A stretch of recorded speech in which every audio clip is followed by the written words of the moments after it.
Okay, so 1 Timothy chapter 3. Kung ready na, let me know by shouting Amen.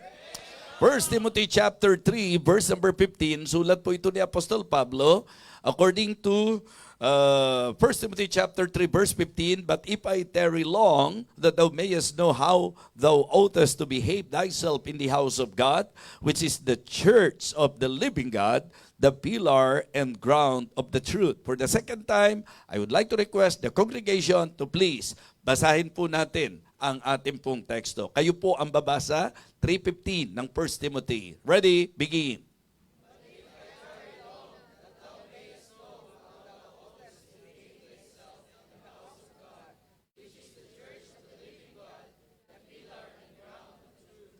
Let us go to the Lord in prayer. Dakilang Diyos, maraming salamat po sa muling pagkakataon. Ako po'y nakatayo sa pulpitong ito, sa likuran ng pulpitong ito upang ang iyong mga anak ay bahaginan ng iyong pong mensahe. I thank you, Heavenly Father, for always giving us the privilege to minister through the preaching of your word. I pray, O Lord, that you will again empower your humble servant. Help me, Lord, and give me guidance as I preach your word. May you meet the spiritual needs of your people, Heavenly Father, and may your name be glorified in our midst. Thank you so much for this ministry. Thank you for all your people. May you continue to work in this ministry, Heavenly Father, through the leadership of Pastor Norman Gatdula. And I pray, O God, na ang bawat isa po, particular, ang bawat ginagamit mo po sa church na ito ay patuloy na ma-appreciate na napakalaking bagay na ang amin pong walang kakwenta-kwentang buhay na talagang binago mo, dakilang Diyos, ay magkaroon ng pagkakataong magamit para sa ministeryo. May we continue to embrace your church, Heavenly Father. May we continue to embrace each other, Heavenly Father, as we do your work and your will sa church na ito na iyo pong itinatag. Salamat po. Hipuin mo po ang aking pagod na katawan, ang aking pong lalamunan, dakilang Diyos, at makita ang kasaganan ng iyong biyaya, at nawa, dakilang Diyos, ikaw ang magbigay sigla sa bawat isa po sa amin, sa aming magiging pakikinig sa iyong pong mensahe. Once again, Heavenly Father, humingi po ako ng patuloy na lakas para aking pong magampanan ang aking pong gawain. Ito po ang aming panalangin sa pangalan po ng aming Panginoong Jesus. Amen. Amen. Okay, you may now be seated. Ang binasa po natin ay sulat ni Apostol Pablo sa kanyang isa sa inalagaang manggagawa na walang iba kundi si Timoteo. And I believe meron na po tayong masasabi nating clear idea about the background ng buong aklat ng Timothy. 1 Timothy, 2 Timothy, at yan po'y madadaanan natin sa ating pag-aaral. Alam natin na si Timothy po ay ginagamit na ng Panginoon sa panahong ito na siya ay sinulatan ni Apostol Pablo. At ang deep concern ni Apostle Paul is to alarm Timothy and to give him warning concerning the dangers of these last days. Mga kapatid, sa panahon natin, napaka-applicable ng pag-alarmang yan nito pong si Apostol Pablo kay Timoteo. At ang akin pong gustong bigyang pansin, dito po sa kanyang binanggit, mga kapatid, actually po, nung ikinukonsider ko po yung verse na ito, nagagamitin ko sa inyo, may dalawang bahagi na kung saan mamimili ako kung ano ang bibigyan ko po ng weight sa ating pong magiging mensahe. Balikan nyo po yung talata, pansinin po natin. But if I tarry long, that thou mayest know how thou oughtest to behave thyself in the house of God. Parang itong portion na to, ang ganda rin gawa ng mensahe. Diba? Yung tamang behavior sa bahay ng Panginoon. Diba? How you and I, diba, ought to behave ourselves sa bahay ng Panginoon. Kaya lang, mas naging matimbang po sa akin yung second part na ang sabi niya, okay, which is the church of the living God, the pillar and ground of the truth. So, ito muna yung sesentruhan ko ngayon. Bagamat sinasabi ko po na ang ating pong masasabi nating understanding sa pinaka-desire ni Apostol Pablo is not just to give emphasis sa tinatawag nating leadership o pagpapastor nito pong si Timoteo, kundi ang pagtuturo din sa tamang conduct na makikita dapat sa mga mananampalataya. Amen? Okay, so kaya dito po mga kapatid, iikot ang ating pag-aaral. Ang aking pong bibigyang pansin ay ang mensahe patungkol sa church ng buhay na Diyos. Amen? The church of the living God. Ang sabi po, the pillar and ground of the truth.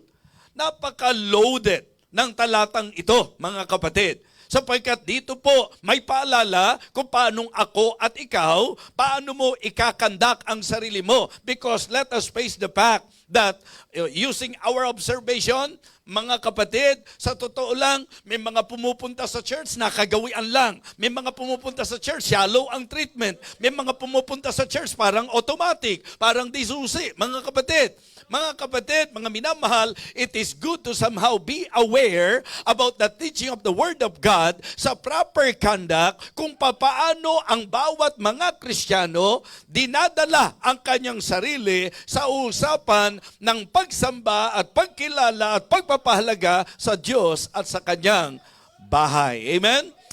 It is good to be always aware, mga kapatid.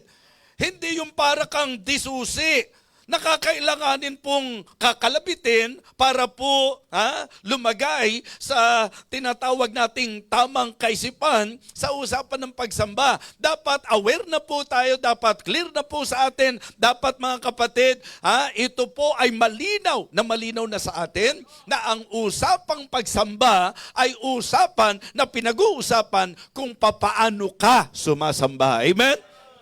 Yes! Ano po yung mga dapat sa usapang bahay ng Panginoon? Ano po ang dapat sa usapang gawain ng Panginoon? Mga Kristiyano, sana po sa tagal na ng panahon na tayo po'y nakikinig ng preaching, sa tagal na ng panahon na tayo po'y nagkakasama-sama, sa tagal na ng panahon na ikaw ay nag-church, nawa, makita, maramdaman, mahayag na po yung dapat sana nakikitang conduct natin kung paano dapat tayo nagbibehave ng ating sarili sa bahay ng Panginoon. Amen? Hindi na kailangan ng sawayan sa pagse-cellphone. Hindi na kailangan ng sawayan doon po sa pagkukwentuhan. Hindi na po kailangan pa na paalalahanan na sana po makinig lang po tayo. Sana po magdala tayo ng Bible. Sana po talagang itutok natin ang ating pong atensyon. Dapat po hindi na yan. Dapat clear na po yan. Dapat po yan ay isang bagay na alam na ng mga tunay na mananampalataya. Amen? Well, ito po yung mga bagay na nakita kong maganda rin bigyang pansin. Bagamat ito yung nasa unang bahagi ng 1 Timothy chapter 3, verse number 15, pero sabi ko nga po sa inyo, malakas ang conviction sa akin ng pagdidiin doon sa tinukoy, the church of the living God. Hindi ba tayo po, nasa panahon tayo ngayon, na yung mga masasabi nating mga grupo ay nagke-claim, at isa na po ang Baptist doon na nagke-claim na tayo ang true church. Sabi ko nga po, yung claim, that is one thing. Pero yung pruweba, yung pong katibayan ng claim, para sa akin, mahalagang bahagi po yun. Dahil sa marami pong paglalarawan, ipinakita po ng Bible na hindi po pwedeng one-sided. Hindi po pwedeng nagke-claim ka lang na sa Panginoon ka at ikaw hindi ka kine-claim ng Panginoon. Hindi po pwede na sasabihin mong anak ka ng Diyos na hindi po kine-claim ng Diyos na anak ka niya. Hindi po pwede na sabihin natin na church tayo ng Panginoon, na lihis tayo sa church na inaasahan o dapat makitaan ng kapahayagan ayon sa itinuturo ng banal na kasulatan. Okay, mga kapatid, huwag sanang magmukhang mali ang Baptist Church. Huwag po nawang magmukhang maling church ang Baptist Church. Sana po mapatunayan na ang Baptist Church ay true church. At ito po ay mapatunayan nawa sa kapahayagan na dapat makita sa tunay na church ng Panginoon. Sa totoo lang, halos hindi nyo po ako maririnig na sa aking pangangaral, medyo nagdudwell ako sa label. Di ba? Mga kapatid, ayokong mag-judge ng iba. Pero ayoko pong hindi maging totoo that the reason why I am here in this church because I believe that this church is a true church, the true church. Amen? Ito po'y church ng Panginoon. Ngayon, kayo ang tatanungin ko. Kung kine-claim natin na church ng Panginoon ito, tapos pagpasok ng mga tao, nakikita nila, nagkukwentuhan, nagse-cellphone, nakita nila halimbawa na hindi attentive yung mga tao. Halimbawa, napansin lang po nila na parang laging namamatayan yung mga umaattend. Napapansin nila na parang boring sa marami. Mga kapatid, siyempre pag ito ay church ng Panginoon, ano ang dapat asahan mo na makita? Anong tanawin dapat na nakikita sa church na nagsasabi na sila ay church ng Panginoon? Kaya iwasan nyo na yung pakikipagdebate, debate rito, debate roon. Kami ang true church, kami ang true church. Patunayan na lang natin. Pakita na lang natin mga kapatid. Diba? Ito po'y mapagtibay na lang na mas maganda na yung mismong mga nakakakita, sila mismo magsasabi, napakagandang church niyan, napakasayang church niyan, ako naniniwala na kapag ganun po ang naging image ng gawain, diba? May mga hindi nga totoo, nagmumukhang totoo eh. At ang pinakamalungkot ay yung totoo na nagmumukhang hindi totoo. Sino sa inyo nakakuha ng gusto ko pong ipunturoon sa sinabi ko? Diba? It is happening. Nangyayari po yan na yung mga hindi totoo, nagmumukhang totoo. And sad to say, yung mga totoo, nagmumukhang hindi totoo. Siguro wag na as church as Christian na lang eh. May mga mapagbibintangan mo, iisipin mo, Christian siguro to. Hindi naman pala. Tapos ikaw, sinasabi mo, Christian ka. Talaga bang Christian ka? So yun po mga kapatid, para mas maging maliwanag.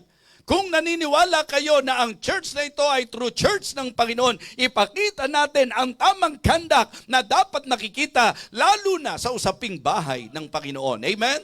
Mga kapatid, mga minamahal, nawa ito po'y maging pagpapala sa bawat isa sa atin. Okay? Again, sabay-sabay, basahin po natin 1 Timothy chapter 3 and verse number 15. Everybody, begin.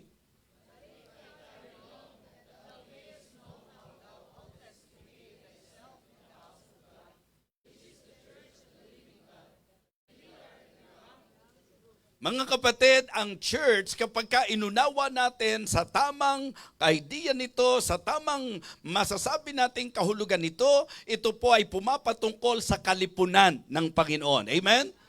Ito po ay pumapatungkol sa kalipunan ng Panginoon. At ang napakaganda rin pong maintindihan natin na bilang church ng Panginoon, ito po ay ating mapagtibay. So, may mga ilang po pwede ko pong ibahagi sa inyo. Considering na tayo po ay naniniwala na ang church na ito ay church ng buhay na Diyos at ang sabi nga po, the pillar and ground of the truth. So tingnan po natin, number 1, about the foundation. It is good to solidify our foundation. Alam nyo sa Biblia po, sa presentation ni Apostol Pablo, hindi ka na raw pwedeng maglagay pa ng other foundation. Kasi meron na talagang tunay na pundasyon at matibay na pundasyon. And I am very sure that you will all say amen pag sinabi ko po that the foundation of the true church is no other than our Lord Jesus Christ. Amen? He is the strong and solid foundation.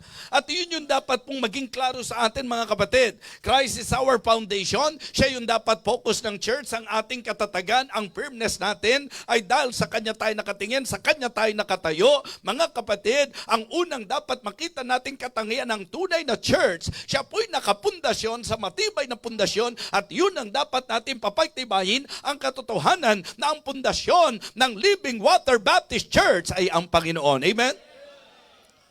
Hindi ito nakatungtong sa mga kung kani-kaninong personalidad.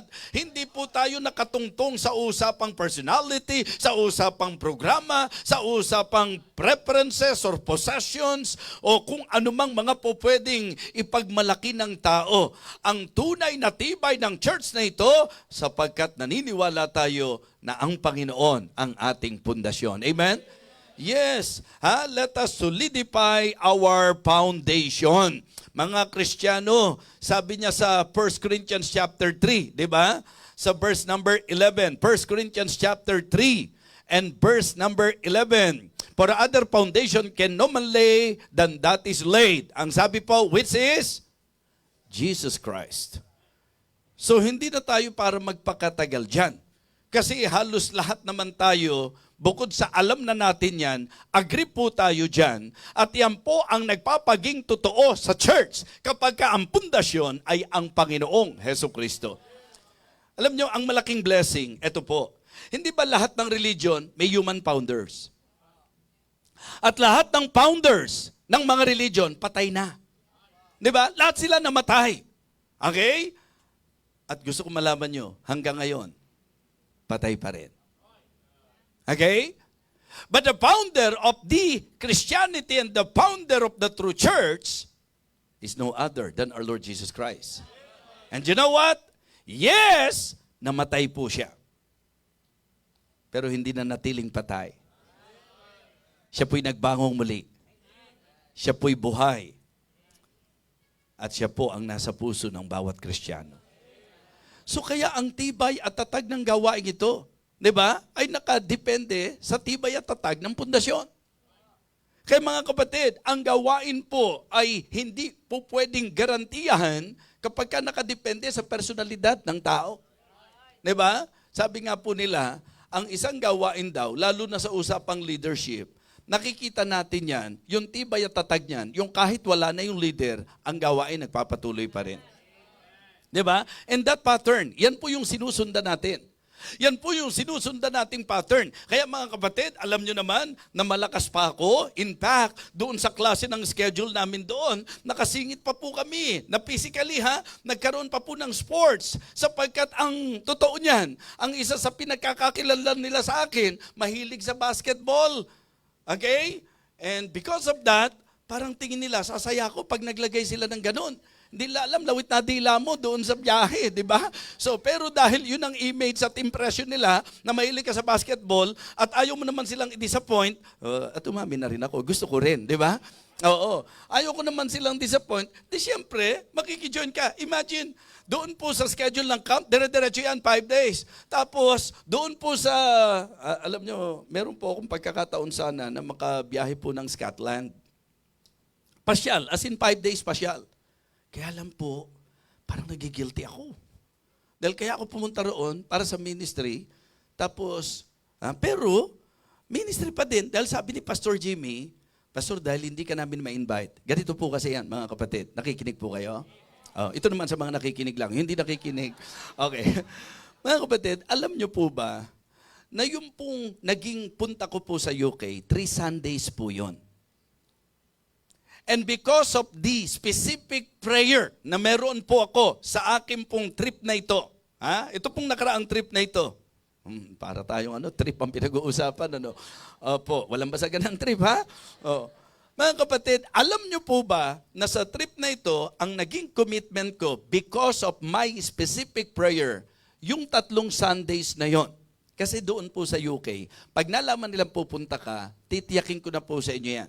Na yung mga pastor na kilala ka, yung mga pastor na itinuturing kang blessing, sila po'y mag-e-effort to invite you para nandoon ka. At alam niyo po yung typical. Pagka ikaw ay typical na pastor, gugustuhin mong pag pumunta ka sa abroad, makapag-speak ka sa iba-ibang, dahil kahit papano. Tayo-tayo lang naman to, tsaka yung mga nakakarinig sa live, di ba? May love gift kasi yun. Di ba? Ang living water naman, for sure, aalagaan ka naman yan. Di ba? Pero kung doon ka after, sayang, sana makapag-speak din ako doon. Lalo na, hindi naman yung 3 Sundays na yun, ako yung speaker natin dahil nga nandoon si Pastor Emerson, tapos nandoon po si Missionary Noe. So, parang ang idea po is, I want our people there to feel that in spite of that setup, na hindi naman lagi ako ang mag-speak, pero nag-commit ako na yung 3 Sundays ko na yon. Okay? Nandoon lang po ako sa church para iparamdam yung moral support. Yun talagang yung presence ng, kaya ipag-pray na po natin talaga. Kasi ang sabi ko po, napaka-potential ng church. It is just that we cannot deny the fact that physical presence of leadership is very important sa usapan ng ministry. Tama? Kayo nga po, may pastor na tayo dito Pero alam ko, kahit papaano, yung mga 2 o 3 sa inyo, nalulungkot pag wala ako dito, di ba? Sino pang 4 doon na nalulungkot din? 5, meron pa ba? Pang-anim, may leader na tayo pero, di ba? At yan po, mga kapatid, nararamdaman ko yan. Kasi pag nag-e-effort ako, nahirapan lang talaga akong Sunday morning kasi yung pong oras doon, talagang magmumukha po akong manananggal dyan na gising ako ng ganong katinding oras. Ano po? Ang lalim na po ng... So, kaya hindi na po ako nagpipilit ng dahil gusto kong yung punta ko doon, magamit naman ako na physically, malakas po ako, mga kapatid. Pero yung point na yon, hindi naman po ako lagi mag-speak eh. Yung second Sunday, si Pastor Emerson ang mag-speak. Okay? Tapos, yun nga po, si Pastor Elmer, palibasa, nag-enjoy din si Pastor Elmer. Ang totoo niyan, nagko-contemplate siya. Sabi ko, Pastor, kasi nga, one of our reasons why we considered them to go with me dito po sa trip na ito, sapagkat bilang tayo po ay kumikilala na sila po yung instrumental sa pagkakaroon natin ng gathering place, ang Kasahi family, so I want them to somehow feel the encouragement na ito na ang naging impact, ito na naging epekto, na kung saan pinagagamit nyo yung place nyo mula sa pasimula hanggang sa bumalik ang Panginoon. Yun na po nakatatak sa isip nila hanggang bumalik ang Panginoon. In fact, parang ang gusto nga nila, kung may maiiwan pa dito, pagka bumalik ang Panginoon, yung maiiwan dito, di ba? Sa ngayon kasi, si Pastor Rodel ang katiwala po nila. Pag bumalik ang Panginoon, nakadepende. Kung kasama po si Pastor Rodel doon, hahanap po ng ibang katiwala. Pero kapag ka po nagstay pa rin si Pastor Rodel, di ba? So, mga kapatid, alam nyo po, binigyan po natin sila ng pagkakataon to somehow talagang makita nila, talagang literally, physically, kung ano na po ang naabot ng Living Water Baptist Church sa biyaya ng Panginoon. Talagang sobrang encouraged po sila. Si Ma'am Chut, sobrang honest po siya. She's very vocal in expressing her heart na talagang grabe ang blessing ng Panginoon na makita yung mga ministries. Ang babait pa po ng mga tao natin sa pag-aalaga po sa kanila. So, at actually po, sabi ko, Pastor Elmer, baka pwedeng ikaw ang speaker nung last Sunday natin. Bishop, nadalas ang kain ng chocolate. Medyo, sabi niya, Bishop, parang sasabit yung boses ko. Bishop, kaya lang gusto ko maramdaman ka nila, Pastor. Kahit testimony na lang. Sige, Bishop, kahit testimony na lang. Pero nung actual, nagkapalit kami. Siya po ang lumabas sa preaching at ako po'y parang magte-testimony na lang. Dahil nung tumayo na po siya, naramdaman na po niya yung pagkilos ng Panginoon at ginusto po niyang i-encourage ang mga kapatiran natin doon at purihin ng Diyos, naging encouragement naman. Mga kapatid, mga minamahal, ang gusto ko pong i-point out, ang ministry na ang pundasyon, Panginoon, hindi nakadepende sa kung nandyan o wala ang pastor.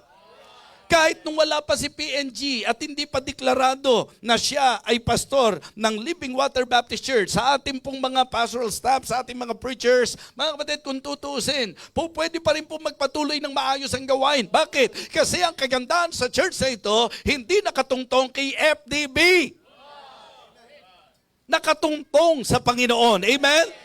Ang pundasyon natin. At yun ang ating laging pinagtitibay. Yung pundasyon natin. Walang ibang pundasyon kundi ang ating Panginoon Kristo. Kaya sabi ko po, wag na tayo makisama, wag na tayo makiisa doon sa nakikipagdebate, doon sa talagang nagbibigay din kami ang true church. Patunayan na lang natin. Hindi ba? So yun lang ang problema minsan.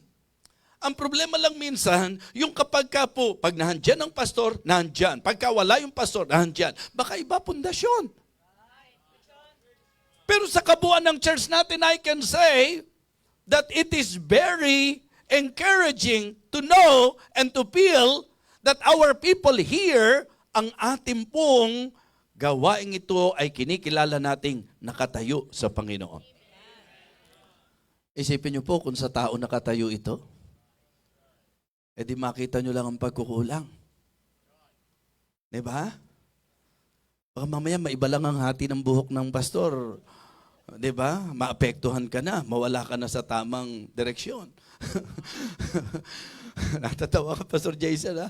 Siguro nakakapanood ka ng online na minsan hirap na hirap ako dahil ay iba-iba hati, mga kapatid. Oh. Kasi nga dumating tayo doon sa point na talagang halos ang natira na kalahati. Kaya hirap ka ng maghati, di ba? Oh. Pero di bale, basta isang araw alam natin, wala nang problema sa hati-hati sapagkat pagdating ng Panginoon, luwalhati. Amen?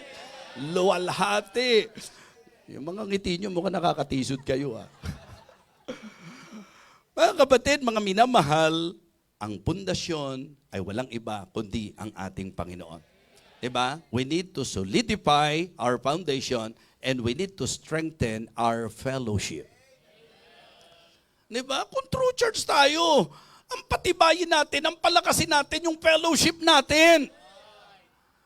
Hindi maganda yun na tayo po nasa gawain ng Diyos, may kanya-kanya tayo. Mga kapatid, wala tayong kanya-kanyang grupo. Maaring meron pong mga tao na mas intimate po sa atin because it is a fact, it is a reality na hindi naman talaga, in terms of intimacy, hindi naman po pwedeng halos lang ng tao, pare-pareho. Ako po, aamin po ako sa inyo. Kung kaibigan ang pag-uusapan, ang yaman ko dyan, ang dami kong kaibigan. Pero kapag ka intimate friends, siyempre, iba po yun. Diba? So kaya sana nagkakaintindihan po tayo doon. Hindi ako kontra na may mga intimates ka. Hindi ako kontra na may mga ka-close ka dito sa church. Pero ang kontra ko, yung masyado nating minamagnify, yung grupo-grupo, yung kanya-kanya, at hindi po natin ini-encourage dito yung paligsahan.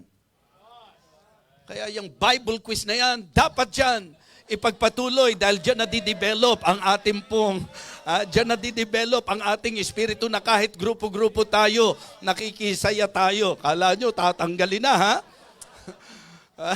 Meron kumuntik na pa-amen kagad eh. Yung groupings na yun, hindi ko nakikitang negative yun. Ang negative, yung nalamang ka lang ng konti, inaway mo na. Mali naman yung ano nyo, kinampihan naman kayo, kaya ganyan. Kaya yung Bible quiz na yan, ayoko na yan eh. Nangyayari ba yan sa tunay na buhay? Kung nangyayari po yan, ngayon pa lang, in the name of Jesus. Diba? Hindi natin sisirain ng relationship. Bakit? Kasi makasisira sa patotoo nung pong pagiging church ng Panginoon. Kaya, sino nakakapakinig pa rito ng Believer's Breakfast natin kahit hapon na? Di ba? Kakatuwa kayo eh. Kahit hapon eh. Ako naman, confused ako. Dahil hapon dito, patutugtugin ko pa yung Believer's Breakfast. Yung pa rin ba patutugtugin ko, hapon na dito.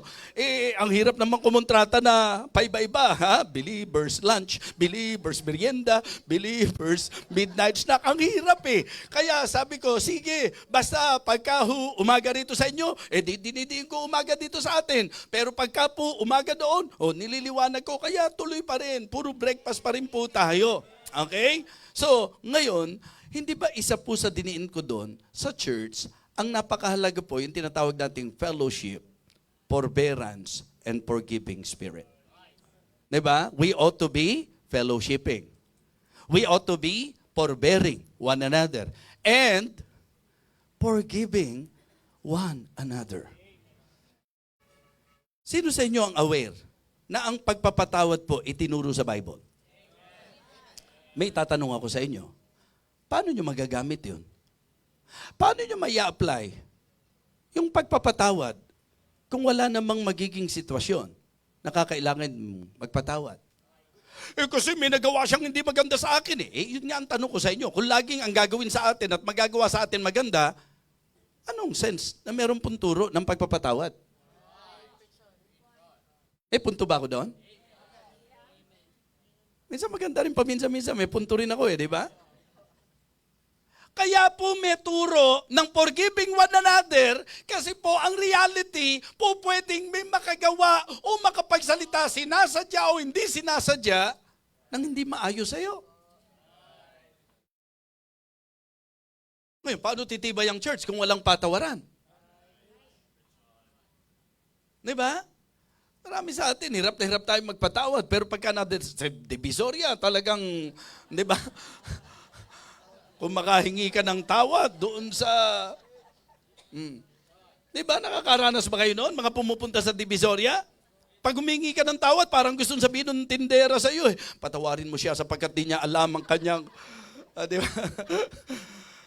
Mga kapatid, mga minamahal, kaya may turo na pagpapatawad sa Bible kasi ang realidad, kakailanganin natin yan. How about forbearing one another? Hindi naman para may iba na concept. Kung lahat ng mga tao ayon sa inaasahan mo, bakit kailangan mo pang, di ba, magdalahan kayo sa isa't isa? Kung pare-pareho kayo ng lakas, kung pare-pareho kayo ng level, kung pare-pareho tayo ng spiritual maturity, bakit kakailanganin pa ng mga dalahan kayo? Diba? Kaya itinuro sa banal na kasulatan, mga kapatid, na yun daw pong mga strong ought to bear the infirmities of the weak. That is actually leading to the idea that in the church of God, may strong at merong weak. May spiritual at may mga babes in Christ. Di ba? Hindi naman po pwedeng gawin ng pastor sa mga anak niya. Kahit ang tagal-tagal mo na, gusto ko, ikaw pa rin ang baby ko. Ha? Baby pa rin kita. Mga pabebe, mga kapatid. So, importante po na makita natin na ang Church of the Living God, kailangan pinalalakas ang fellowship. Amen? Mga kapatid, hindi lang po yan. What is number 1?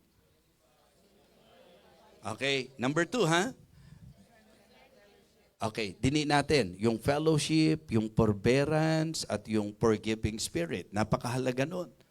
Diba? Yun po, mga kapatid. Pag yan ay na-resolve natin, diba? Yung bang ang idea, yung naka-ready ka na, kahit may magawa sa iyo ang tao, basta ikaw nakalaan ka lagi na magpatawad, sumusobra na siya, di ba?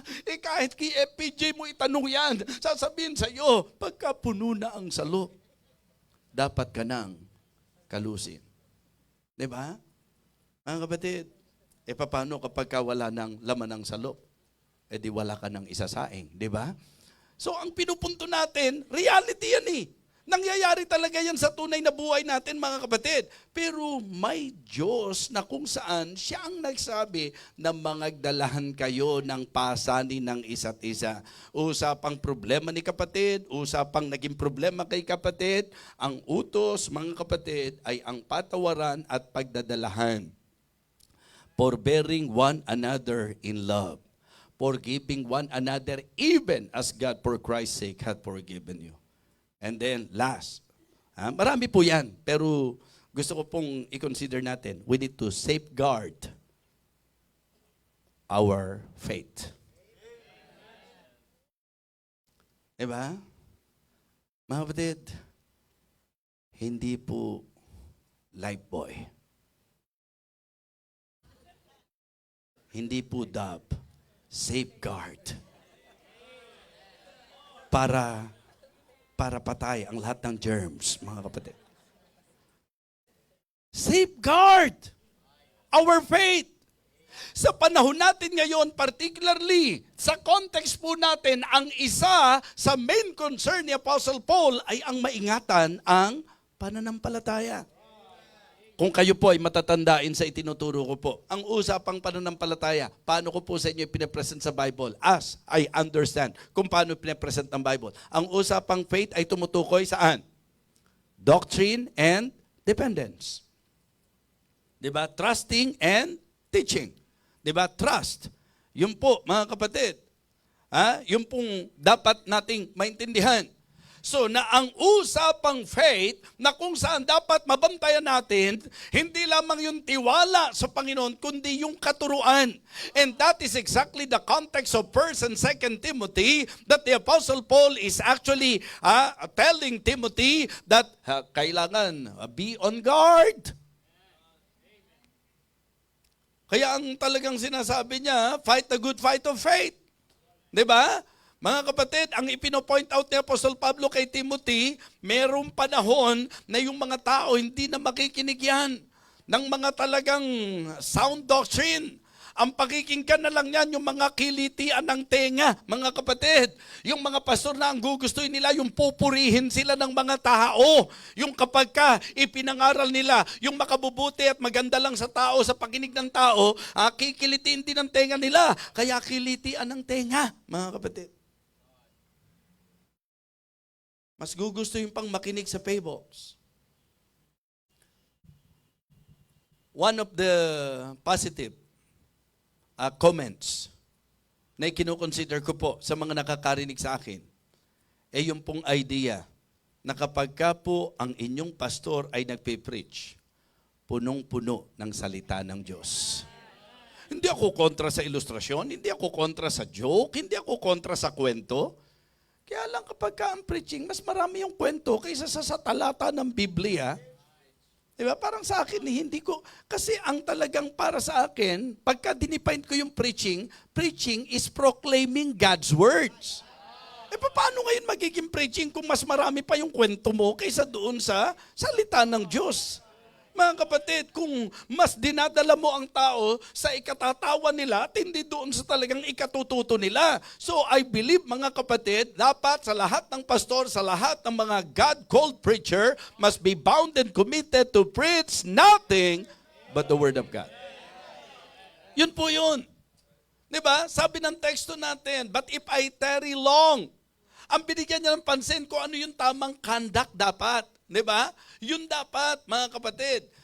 Kung paano mo i-behave ang sarili mo sa bahay ng Panginoon. Kaya nga, sana wala na tayong sawayan. In fact, para maglagay pa tayo ng ganyan, minsan ang titibay, may ganyan na nga, nagse-cellphone pa rin . Diba? Anong klaseng behavior yan? Pinagbawalan na nga natin yung usher. Kasi yung mga ushers natin, minsan may lalapitan, bubulungan . Alam nyo, tayo mga Baptist, hindi naman tayo dapat naniniwala sa bulong. Kaya sabi ko, alisin nyo na yung bulong.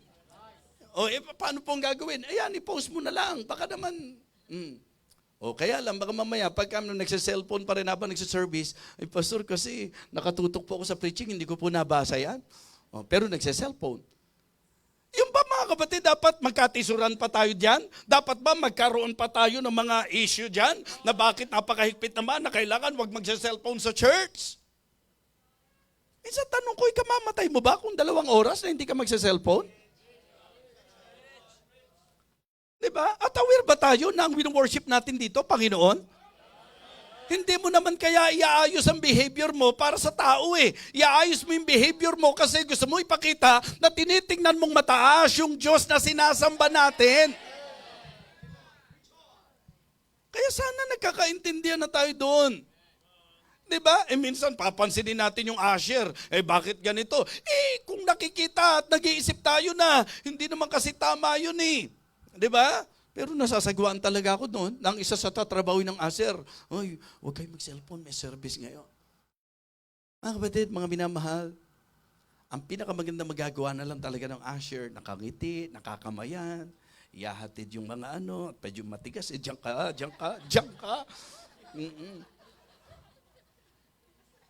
Yung bang welcoming talaga, mga kapatid, yung talagang warm ang pagtanggap, yun po yung magandang ministry natin.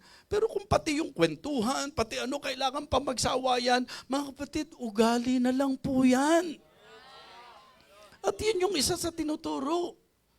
Diba? Ngayon, hindi ba sabi ko sa inyo, hindi nyo po pwedeng papaghiwalayin yung asal at yung aral. Yung aral at yung asal. Ngayon, kapag magandang asal, na hindi po nakikinig sa aral, tingnan nyo kung anong pundasyon ng asal, baka pakitang tao. Diba? Baka pakitang tao. Kaya sabi ko nga, yung mang-inasal, diba pangmasa yan mang-inasal, pangmasa, masa, mang-inasal. Naku, medyo... Sasabihin na iba, di sa Jollibee ka na lang, bida ang saya. Hindi. Mas maganda pa rin doon sa love ko to. Di ba? So, yung iba hindi naintindihan yung sinasabi ko. Pagka yung mga ganun sinasabi ko, ang hindi nyo naintindihan, okay lang. Pero sana pagka Bible, naintindihan nyo. Naintindihan ko naman na kapag mga kwento, halos wala sa inyo yan. Kasi ang tingin ko sa inyo, talagang Bible ang sentro nyo eh. Mhm. Ano nga yung text natin?